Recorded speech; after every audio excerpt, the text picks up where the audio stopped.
Is it time for Christians to get out of here before it gets even worse, before it's too late? What would happen if the Lord would take true followers of Jesus Christ, wholehearted followers of Jesus Christ, those who have the Holy Spirit, like 5 of the 10 virgins?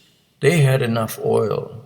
The other 5, who also believed in a groom, obviously, they were believers, but they didn't have enough oil. They didn't have enough Holy Spirit.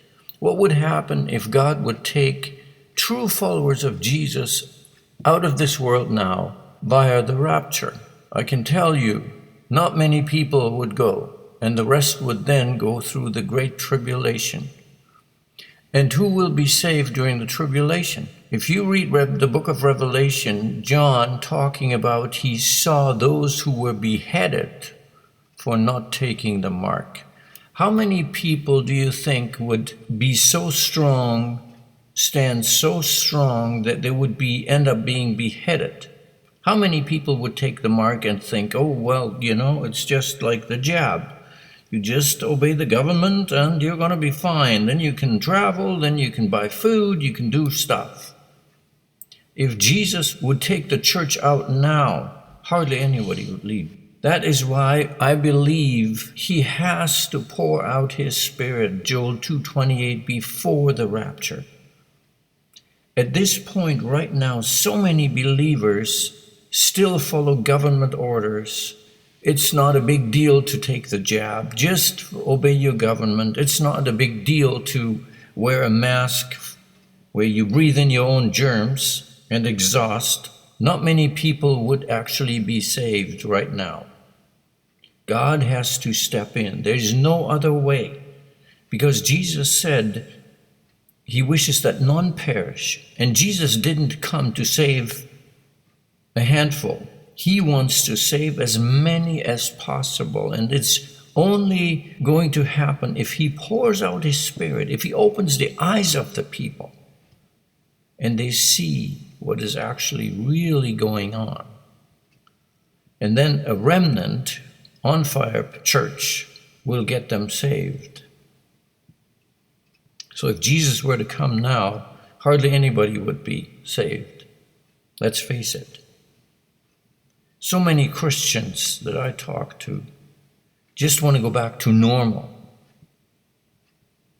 So they go along with government restrictions and everything else, mandates, just to be left alone, and they can live their worldly lives. That is why God has to pour out his Spirit before the rapture, which will actually, I believe, be the catalyst for the tribulation time.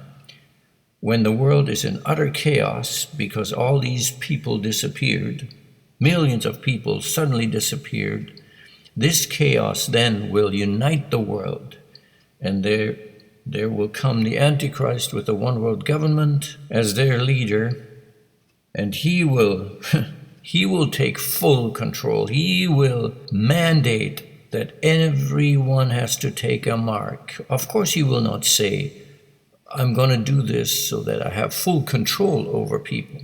He will say, it's almost like a census. It's almost like a census. Well, so many people disappeared. We need to know who's left here. So let's all get, whoever's left, let's get jabbed with something. Let's put a chip in people. It's good for their safety, security. We've got all the medical information on it, and we will be able to track criminals. Isn't that just the greatest idea? And babies will get the chip right at birth, so there will never ever be an issue with babies switched at birth. Doesn't that sound just wonderful? Don't be deceived.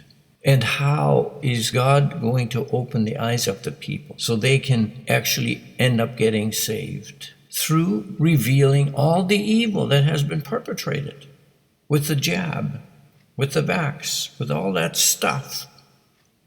All the crimes that have been committed, the billions of dollars that have been stolen from the people through money laundering. You know how it goes. You write an aid check to some dictator in Africa, and you skim off 20 million that goes into your offshore bank account, and he gets to keep the rest. The Ukraine was one of the biggest laundromats on the planet. So don't be deceived. Pray that sooner than later, all the evil will be exposed, and God will pour out his Spirit so that the eyes of the people will be opened, and there can be a huge harvest before it's too late. There will come a rapture, because true believers, true Christians are not going to go through the tribulation. Because halfway through the tribulation, God will pour out his wrath on the earth, and he's not going to pour out his wrath on himself in followers of Jesus, because he lives in them. We are the temple of the Holy Spirit. Don't be deceived, but you will not want to be left behind and going through the tribulation. John saw those who were beheaded for not taking the mark. Let's get with the program now. Let's turn to God. Let's ask for more oil so we will be in the rapture when the day comes.